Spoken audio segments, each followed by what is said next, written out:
Question number 9, M এর মান কত হলে A vector equal to 2i cap plus 2j cap plus M K cap এবং B সমান 2i cap minus J cap plus K cap ভেক্টরদ্বয় পরস্পর লম্ব হবে।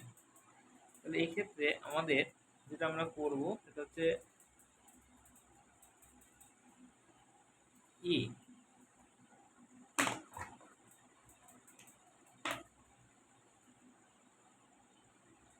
ভেক্টর ই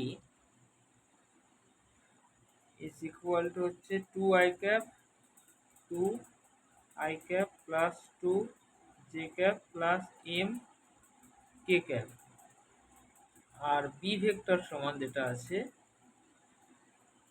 2i cap minus J cap plus K cap. এবারে বলছি যে M এর মান কত হলে এই ভেক্টর দুটি পরস্পর লম্ব হবে, দুটো ভেক্টর পরস্পর লম্ব হবে। তাহলে এর জন্য আমাদের কি করতে হবে, এদেরকে ডট গুণ করবো।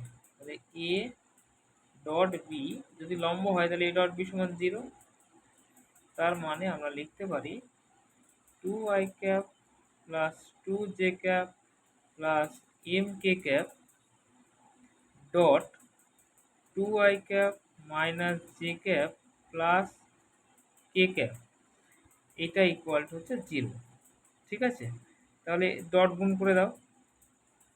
2i ক্যাপ 2 যেমন এটা 4 হবে, এটার সঙ্গে এটা গুণ করলে মাইনাস 2 হবে, এটার সঙ্গে এটা গুণ করো প্লাস এম হবে ইকুয়াল টু 0।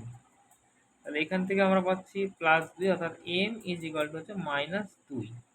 তাহলে এম সমান মাইনাস 2, মানে অ্যান্সার হবে অপশন এ, রাইট।